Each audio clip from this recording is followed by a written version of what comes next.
지난주 주일날 예배를 마치고 다락방까지 다 마친 이후에 저 김포에 사시는 목사님 부부가 저희 교회를 방문하셨습니다. 그 목사님과 사모님은 저와 그리고 또 제 아내와 좀 잘 아는 사이인데 예전에 광염회에서 만나게 되었고요. 친분을 같이 나누고 있었고 또 같은 시차로에서 이렇게 만나다 보니까 아주 속 깊은 얘기까지 다 나눌 수 있는 그러한 관계가 되었습니다. 이러저러한 사정으로 한 1년 정도 서로 교제를 못하다가 목사님께서 정말 운전을 해가지고 거의 1시간 반인가요? 그 정도 운전하셔서 우리 교회 오셔서 같이 이제 교제를 나누게 되었습니다. 이러저러한 이야기를 나눴어요. 그리고 그 이야기가 더 길어지다 보니까 저녁 먹고 나서도 또 한참 차를 마시고 과일을 먹으면서도 이야기를 나누는 그런 시간까지 나누게 되었습니다. 그러면서 이제 여러저러한 얘기를 나누다가 저도 알고 있는 한 목사님이 목회에서 참 어려움을 겪고 계시다는 그 말씀을 듣게 되었습니다.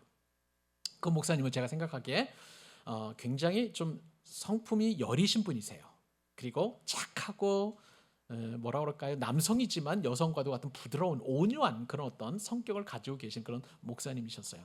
그러면서 그 목사님 이야기를 쭉 듣고 나가지고 제가 내뱉었던 저도 모르게 이제 그 목사님 부부에게 드렸던 말씀은 그 목사님 참 착해서 겪는 어려움 같습니다라고 그렇게 말씀을 드리게 되었습니다.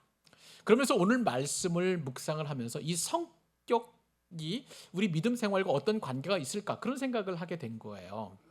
여러분이 혹시 이런 말 들어보셨어요? 예수도 성격대로 믿는다. 그렇죠? 베드로 같은 경우에는 어떻습니까? 막 그 열정적이고 그리고 아주 적극적으로 그렇게 예수님을 믿고 따른 그런 어떤 제자였습니다만은 근데 이렇게 베드로처럼 잘 드러나는 성격이지만 어떤 사람들 중에서는 대부분 또 성격이 또 잘 드러나지 않는 그런 사람들도 있단 말이죠. 그래서 제가 오늘 본문을 묵상하면서 성경에는 잘 드러나지 않은 한 정말 성격대로 믿는 한 사람을 소개해 드리려고 합니다. 여러분 누가복음과 사도행전은 원래 한 성경이었어요. 근데 이 저자가 누구일까요? 맞습니다. 여러분 잘 아시는데요. 의사 누가입니다. 근데 이 의사 누가에게 전승에 따르면 한 동생이 있다는 거예요. 그 동생이 누구냐면 신약성경 디도서를 지은 디도라는 그런 저자입니다. 근데 이 의사 누가와 디도가 한 형제였다는 것은 여러 가지 이제 교회사에서 내려오는 전승이 많이 있는데 우선 둘 다 수리아 안디옥 출신이고요. 그리고 무엇보다도 이 성경의 저자인 누가가 이 누가복음과 그리고 사도행전에 전혀 디도를 언급하지 않습니다. 왜냐하면 그때 당시에 그 성경의 저자들은 자기 이름을 기록하지 않는 그런 습관을 가지고 있어요. 예를 들어서 마가복음을 지은 이 마가는 마가복음에 이름이 등장하지는 않습니다. 대신 옷을 벗은 사람으로 해가지고 그렇게 표현되기도 하고요.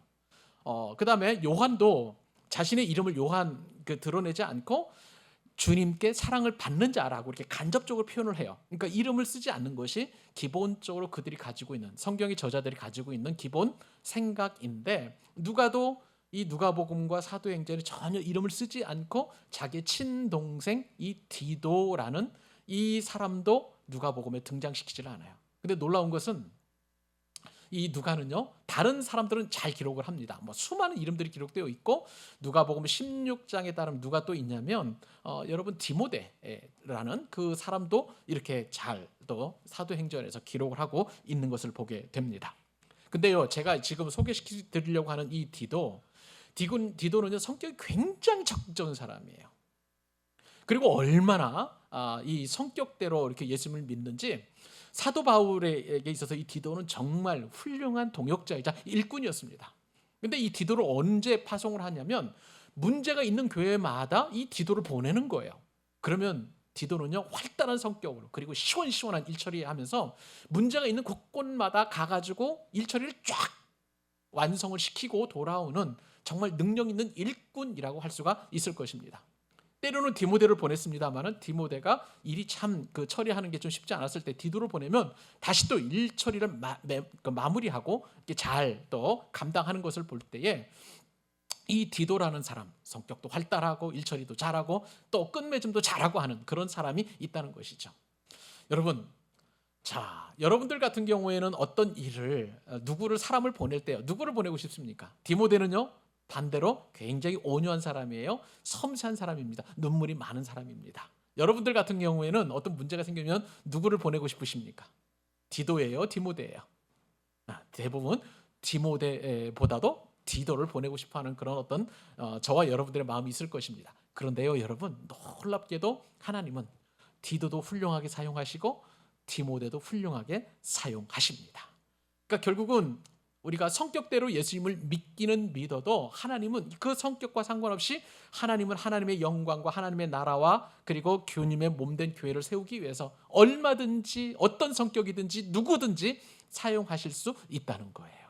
그런 면에서 우리는 얼마나 내 성격 때문에 우리는 제 때때로 보면 넘어지고 또 참 좌절감도 느끼고 또 고통도 느끼게 되는데 상관없이 하나님 앞에 쓰임 받을 수 있다는 것이 저와 여러분에게 산 소망이 되는 줄로 믿습니다. 자, 그런데 여러분, 성격하면 한 성격하는 사람이 있잖아요. 요즘 우리가 계속 매 주일마다 듣는 말씀의 주인공 누구입니까? 야곱이에요. 야곱입니다.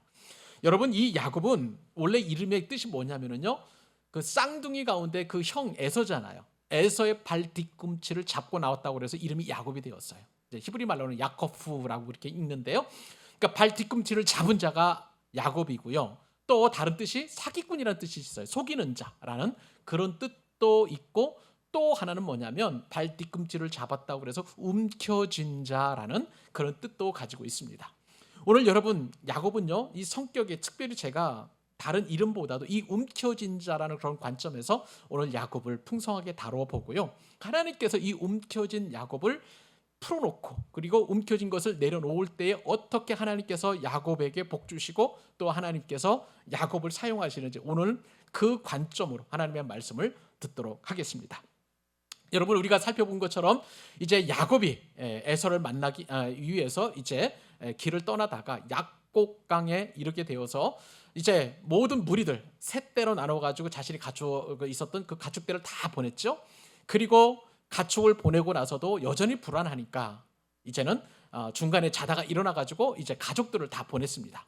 그리고 이 야복강에 야곱 혼자 남았어요. 우리가 지난 시간 살펴볼 때 야곱은 다 먼저 떠나보낸 이후에 자기만 끝까지 남아가지고 혼자 살아남으려는 그런 욕심이 있었던 사람이라고 그렇게 살펴보게 되었는데요. 놀라운 것은 여러분, 이 고독하고 외롭고 그리고 불안한 그 시기에 그 야복강에 하나님께서 찾아오셔서 야곱에게 씨름을 거셨다는 거예요.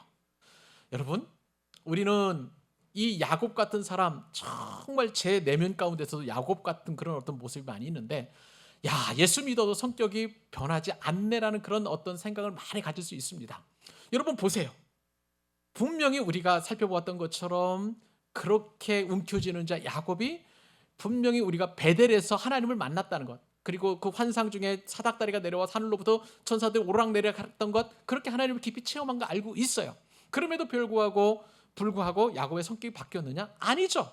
안 바뀌었어요. 계속 야곱 움켜쥐는 삶을 살다가 드디어 그 움켜쥐는 그 삶에서 꺾이는 그런 역사적인 순간이 오늘 본문 가운데 기록되어 있다는 것이죠.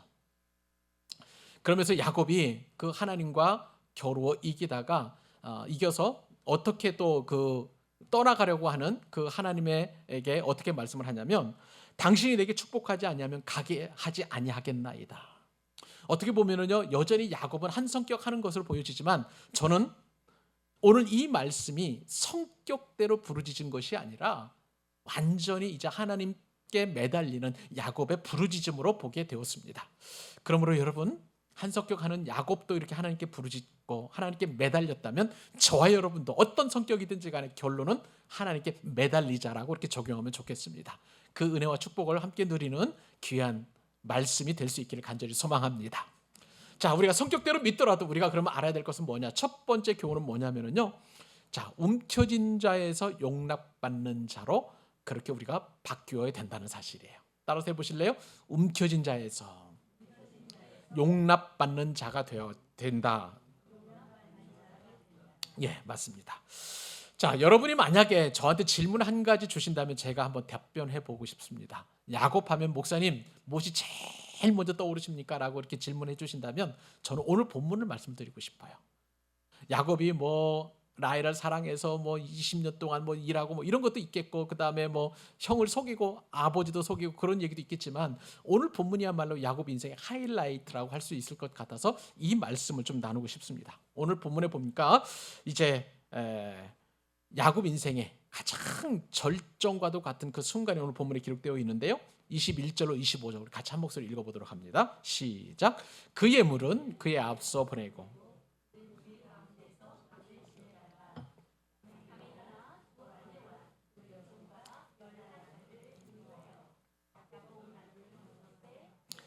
그들을 인도하여 시내를 건너가게 하며 그의 소유도 건너가게 하고, 야곱은 홀로 남았더니 어떤 사람이 날이 새도록 야곱과 씨름하다가 자기가 야곱을 이기지 못함을 보고 그가 야곱의 허벅지 관절을 치매 야곱의 허벅지 관절이 그 사람과 씨름할 때에 어긋났더라. 아멘. 자, 오늘 우리가 읽었던 이 말씀, 특별히 21절, 22절, 그 다음에 23절까지 말씀은 우리가 지난 시간에 충분하게 다루었기 때문에 오늘 그 이후의 내용을 계속해서 좀 살펴보도록 하겠습니다. 여러분, 다시 한번 말씀을 드립니다만 야곱의 이름의 뜻이 뭐라고요? 움켜진 자예요. 움켜진 자입니다. 자, 그러면 야곱은 지금까지 움켜지는 그런 삶을 살았어요. 여러분, 야곱만 움켜지는 사람입니까?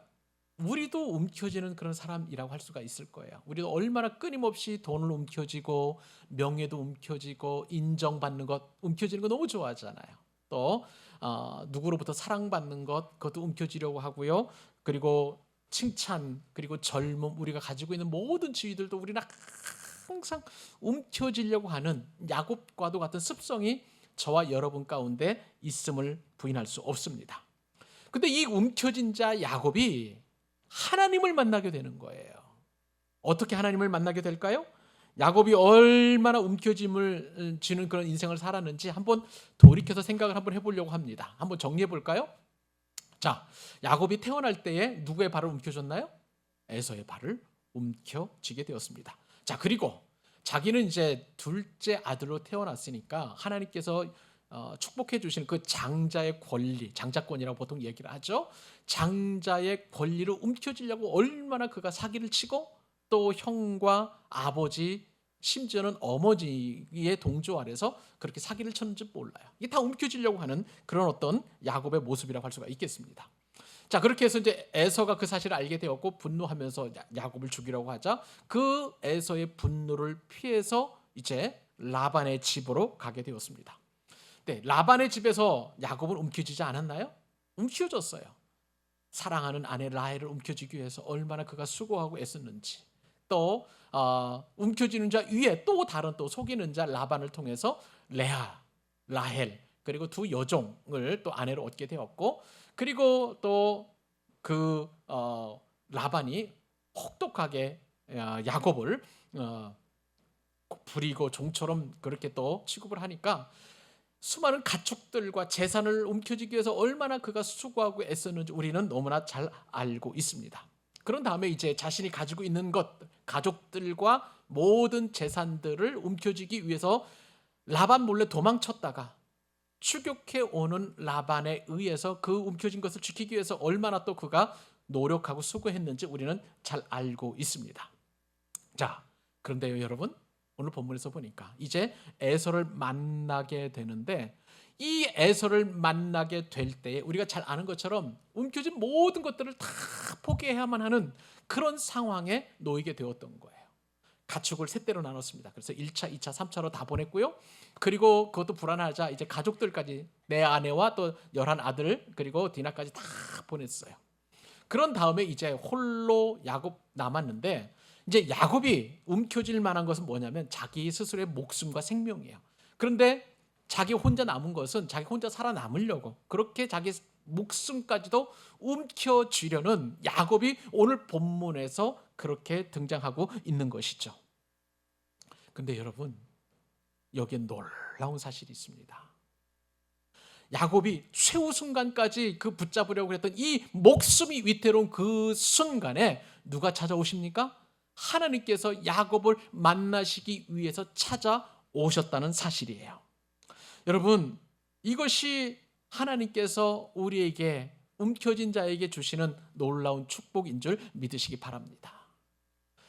생각해 보세요. 돌이켜 보면 그동안에 야곱은 불안할 때마다 정말 돕는 사람들이 있었어요.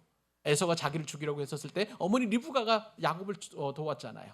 그리고 라반을 떠나려고 할 때에 야곱을 도운 사람들은 야곱의 아내들이었어요. 그들의 협조가 없었으면 야곱은 도망칠 수 없었던 것이죠. 근데 이제는 어머니도 안 계시고 아내들도 없단 말이죠. 자식들도 없어요. 자기를 도울 자가 아무도 없는 헐헐단신, 그렇게 외롭고 고독한 상태에서 지금 야곱이 홀로 야복 강가에 있었을 때 하나님께서 찾아오셨다는 거예요. 언제요? 야곱이 너무나 불안해할 때, 자기 목숨마저 움켜졌던 이 목숨마저 잃으려고 하는 그 순간에 하나님께서 찾아오신 것을 보게 됩니다.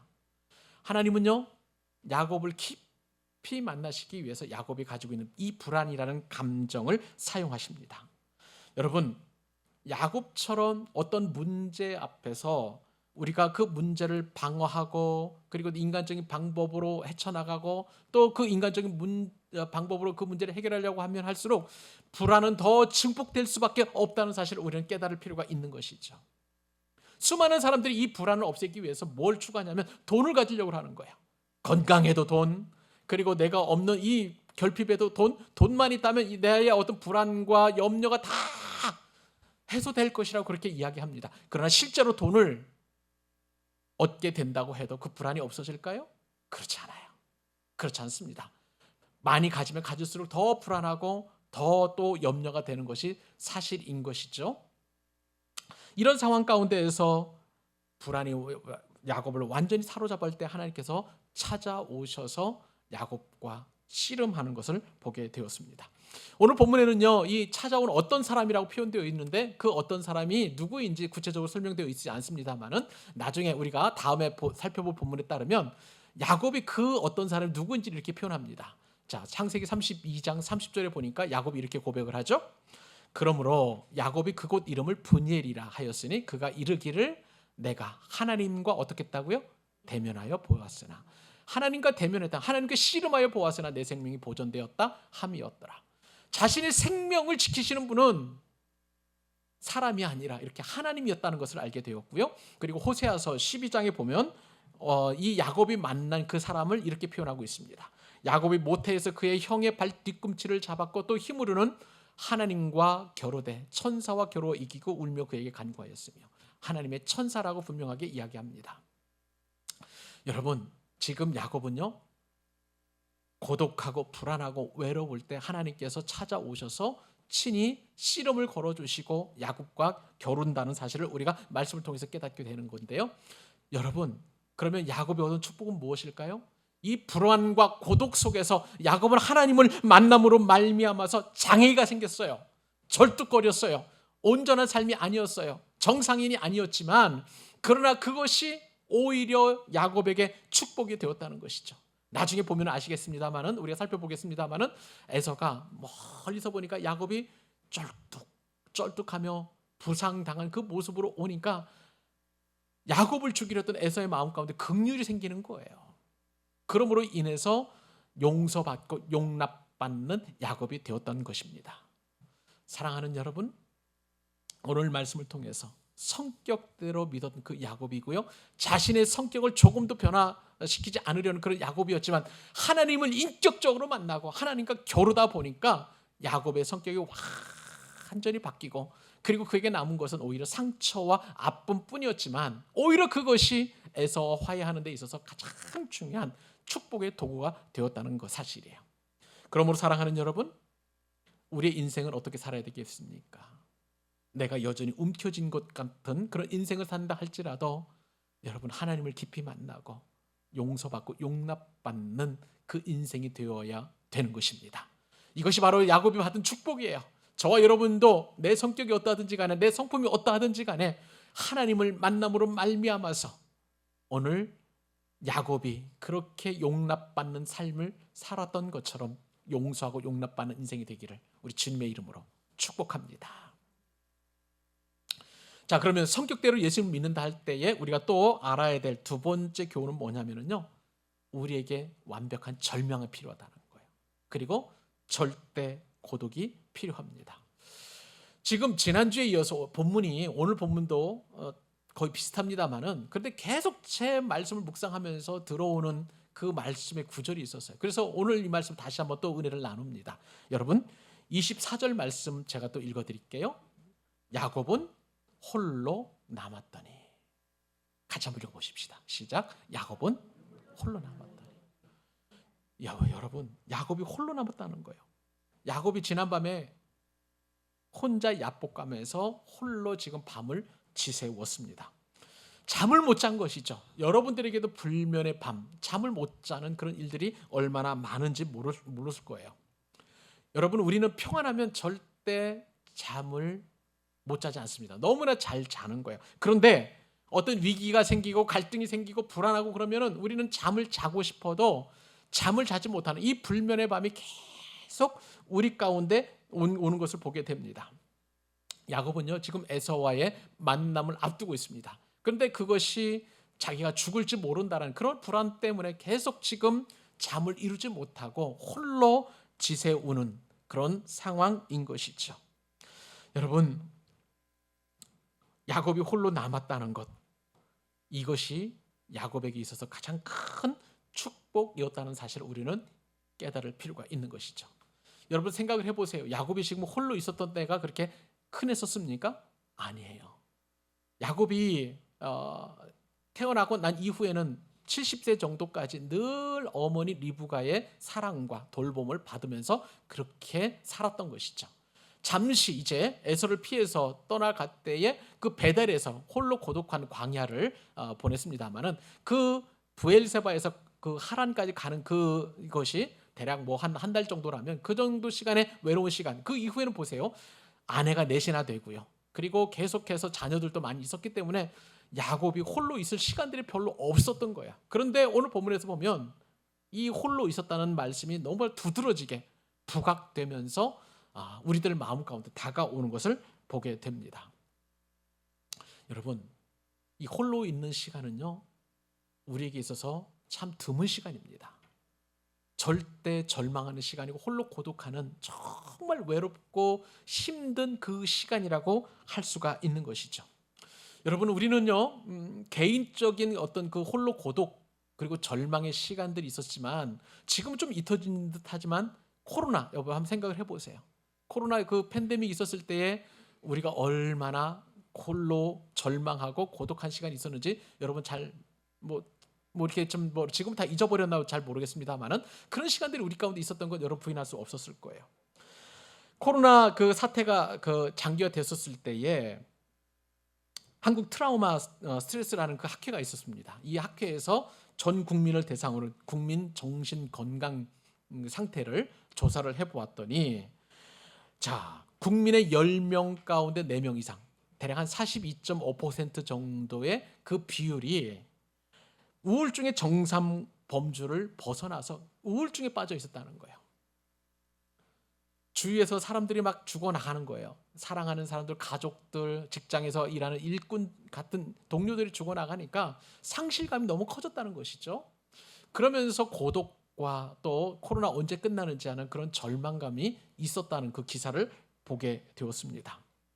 여러분 코로나 때에 우리는 누구나 다 그리고 대부분의 사람들이 무서운 고립 그리고 또 어떤 외로움, 홀로 있음에 대한 그런 절망적인 그런 상황 가운데 놓였던 거 다 기억하실 것입니다.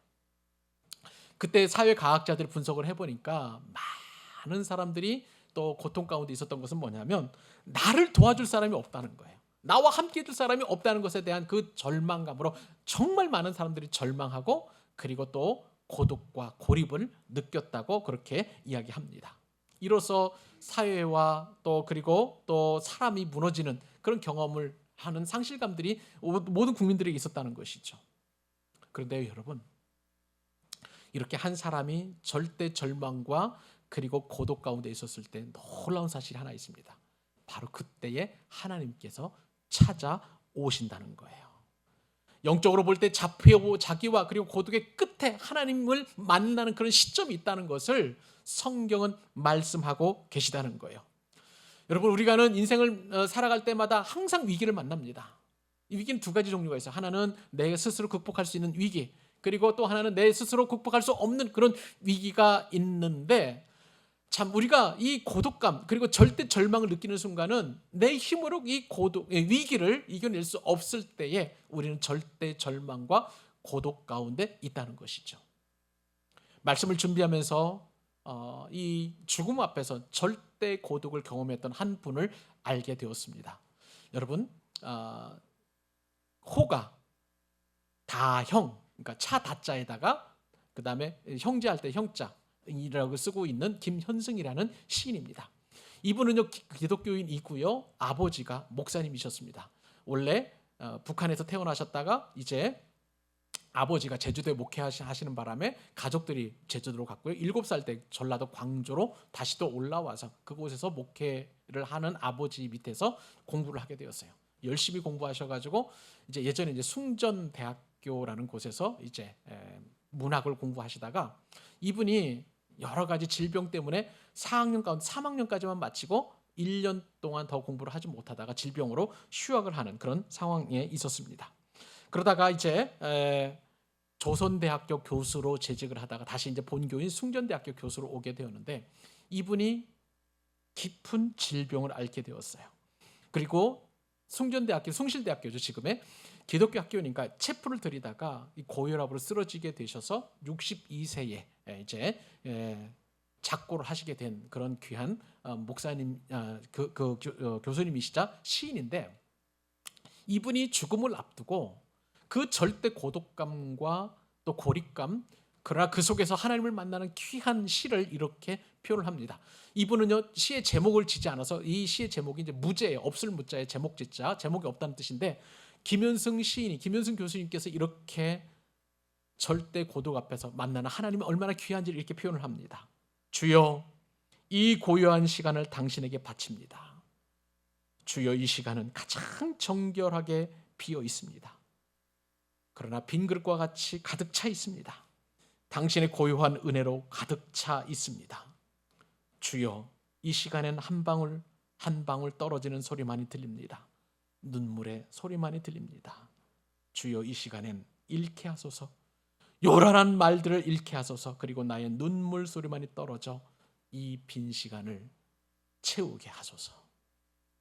여러분, 우리가 죽음 앞에서나 혹은 큰 위기 앞에서 절대 절망하고 그리고 외롭고 고독할 때, 이처럼 김현승 교수님처럼 하나님을 깊이 만나는 은혜의 시간이 된다는 거예요.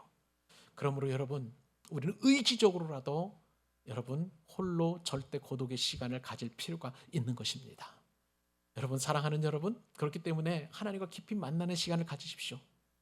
그것이 새벽이 됐든 저녁이 됐든 낮이 됐든 상관없어요. 그것이 1시간이든 2시간이든 상관없이 10분, 20분도 좋고요, 5분, 3분도 좋을 것입니다. 여러분, 가장 분주할 때 스스로 내 모든 것들을 내려놓고 그 고독한 시간을 만들어가서 하나님과 만남의 시간을 가질 수 있기를 바랍니다. 왜요? 그 시간이 하나님을 만나고 하나님의 음성을 듣고 하나님의 뜻을 분별하고 하나님과 동행할 수 있는 가장 귀한 시간이기 때문에 바로 그 시간이 우리에게 필요하다는 것입니다. 여러분 가운데 인생의 위기를 맞고 있다면 오히려 하나님 앞에 감사하시고 오히려 기대하실 수 있기를 바랍니다. 야곱처럼 그렇게 하나님을 깊이 만날 수 있는 은혜의 시간이기 때문에 그런 거예요. 사랑하는 여러분, 성격대로 예수님을 믿다가도 이처럼 홀로 고독하는 그 시간 꼭 만드실 수 있기를 바랍니다.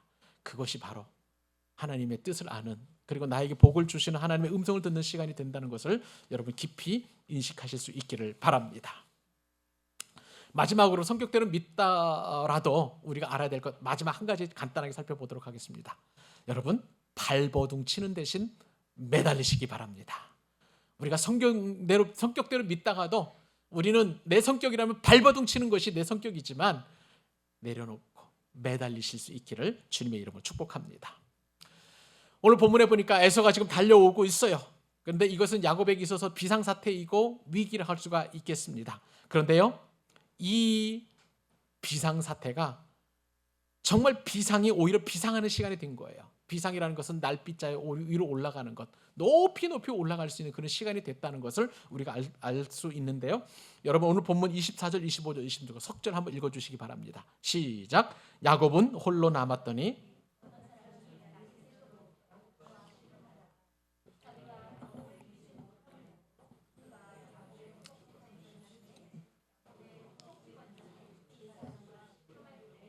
어긋났더라. 그가 이르되 날이 새려하니 나로 가게 하라. 야곱이 이르되 당신이 내게 축복하지 아니하면 가게 하지 아니하겠나이다. 여러분 오늘 본문에서요 정말 기가 막힌 재미있는 단어들을 생각해 볼 수 있습니다. 자 우선 야곱이라는 그 단어, 그 다음에 야복이라는 단어, 그리고 씨름이라는 단어, 그리고 허벅지 관절이라는 단어가 참 기가 막히게 원래 성경 언어로 보면은요 딱 세 자인데 그 원래 히브리 말은 모음이 없어요. 그러니까 우리나라식으로 얘기하면 기역, 니은, 디귿 그런 것만 있어요. 그러니까 한 단어가 요드, 그 다음에 베트, 코프라는 그 세 단어를 가지고 이것을 만들어내는 거예요. 우리나라 단어는 서로 이제 뜻이 다르니까 이것을 우리가 확인할 수 없습니다만은 원어로 보면 이것이 모음만 바뀌어 가지고요 일종의 언어 유희, 이제 워드 플레이라고 하는데 원래 이 히브리 말 그 철자 세 자를 히브리 말로 읽으면 야코프라는 그런 단어로 읽을 수가 있습니다. 야코프예요. 그리고 또 그 다음 그 단어를 보면 잘 이해가 안 되시면 여러분 성경 실로버스를 한번 보십시오.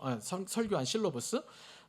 그 다음에 이제 그 야복이라는 그 단어는 야보크라고 하는 그런 단어로 이제 읽을 수가 있고요. 그 다음에 씨름하다라고 할 때 이 동사는 야베크라는 그런 단어이고요. 그리고 허벅지 관절할 때 이 관절은 야레크라고 할 수가 있겠습니다. 그러니까 이것을 어떻게 우리가 읽을 수 있냐면 야곱이 야보크에서 야복강에서 야베크에서 하나님과 씨름해가지고 야레크 된 것, 허벅지 관절이 어긋났더라 이렇게 표현할 수 있는 거예요. 자 성경은요 이렇게 야곱이 그 야복강 사건을 얼마나 강조하기 위해서 이렇게 생각을 하고 언어 단어를 맞춰가지고 이렇게 읽는 이로 하여금 하나님께서 의도적으로 야곱을 만나셨구나라는 것을 부각시키고 있다는 거예요. 여러분 야곱이 하나님을 만난 장소가 어디라고요? 베델입니까? 아니요 야복강이에요. 그러니까 야복강 이 야코프가 이 야베크에서 이 야보크에서 이 야복강에서 만날 수밖에 없는 이유가 여기 있는 거예요. 그리고 이 야복이라는 뜻이 처음에는 원래는 흐르다라는 강이니까요. 이 요단강의 지류인데 대략 한 96km 정도밖에 되지 않은 작은 강이에요. 지류예요. 그런데 원래는 흐르다라는 그런 뜻이 있는데 이 야복이라는 뜻이 나중에 어떤 뜻으로 바뀌게 되냐면 털어놓는다는 뜻이 됩니다. 그러니까 야곱이 지금 하나님 앞에 씨름하면서 털어놓는 거예요. 자신이 살아왔던 인생, 성격, 그리고 고난, 어려움, 불안 것들을 다 하나님 앞에 씨름하면서 털어놓는데 베델이 아니라 바로 이 야복강에서 하나님 앞에 털어놓을 수밖에 없다는 그런 어떤 의미를 성경 기자인 이 창세기 저자인 모세는 의도적으로 드러내고 있는 것을 보게 되는 거예요. 그런 다음에 여러분 보십시다. 야코프가 야보크 했다고 그랬죠? 야복강에서 그리고 야베크 하는 거예요. 씨름하는 것입니다. 씨름하다는 것은 여러분 여기서 원래 이 뜻은 붙잡다, 전쟁하다라는 것을 보게 되는데 여러분 잘 보시면 여러분 보시면 아시겠지만 이 씨름을 건 사람은 야곱이 아니에요. 하나님께서 찾아오셔서 야곱에게 씨름을 거셨다는 것입니다. 여러분 하나님께서 우리에게 씨름을 걸 때는 전쟁을 걸 때는요 우리를 죽이려고 할까요? 사귀려고 할까요? 살리기 위해서 우리와 전쟁하는 거예요. 한 성격하는 야곱을 성격을 죽이고 꺾고 그리고 새로운 야곱을 변화시키기 위해서 하나님께서는 지금 야곱에게 씨름을 거시고 전쟁을 거신 것이죠. 그런 상황에서 야곱이 자기 성격을 끝까지 붙잡고 그리고 하나님과 겨루어서 이기려고 하니까 하나님께서는 야곱을 완전히 부숴버리는데 어떻게 부숴버릴까요? 허벅지 관절, 야레크라고 하는 이 허벅지 관절을 완전히 부러뜨립니다. 그래서 야곱의 성격을 부러뜨리는 그런 장면으로 오늘 본문에서 그렇게 나타나고 있는 것을 보게 됩니다. 여러분 야곱은요 하나님과 겨루었습니다. 하나님과 전쟁했습니다. 하나님과 씨름했어요.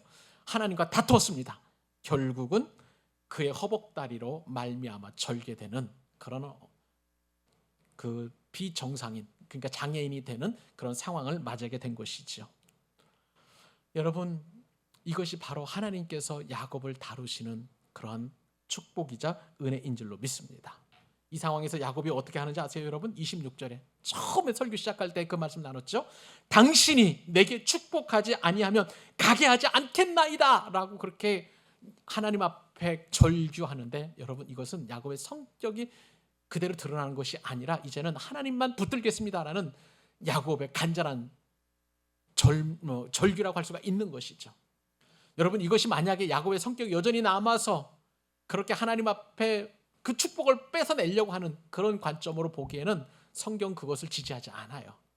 하나님과의 전쟁은 25절에서 끝났습니다. 그리고 그는 허벅지 관절이 절단나면서 야곱의 성격은 완전히 부서지게 된 거예요.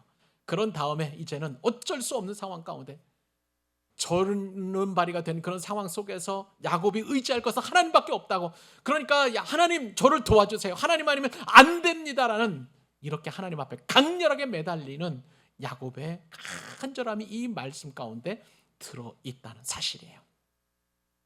사랑하는 여러분, 여러분은 어떻게 예수님을 믿고 있습니까?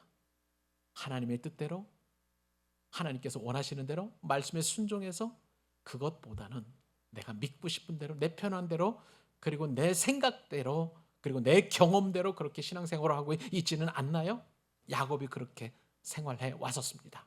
그런데 이 절대 고독의 순간에 하나님이 찾아오셔서 야곱의 성격을 부러뜨리듯 허벅지 관들을 부러뜨리고, 이제는 그 부러진 상황이지만, 육체적으로 부러진 상황이지만, 야곱의 영은, 야곱의 생각은, 야곱의 신앙은, 야곱의 믿음은 이제 완전히 새롭게 되어서 더 이상 이러한 성격으로 인하여 야곱이 고난당하지 않는 그런 은혜를 누리게 되었다는 사실이죠. 사랑하는 여러분들을 축복합니다. 삶의 위기 앞에서, 그리고 우리 인생의 어떤 고비 앞에서 하나님께서 찾아오신다면 내 성격, 내 생각, 내 경험 다 내려놓으시고 하나님을 기뻐하실 수 있기를 바랍니다. 하나님에 대하여 그렇게 알고 하나님에 대하여 이렇게 추구하는 것이 아니라 하나님을 아는 그 은혜를 누리실 수 있기를 바랍니다. 그리고 내가 어떠하든지 간에 내 성격대로 내가 변하지 않을 것만 같은 그러한 상황 속에 있다 할지라도 여러분 걱정하지 마시고요. 그래서 하나님께서 다루실 일이에요. 하나님께 맡기고 우리 야곱처럼 딱 하나 하나님께 매달리는 인생 될 수 있기를 우리 주님의 이름으로 축복합니다.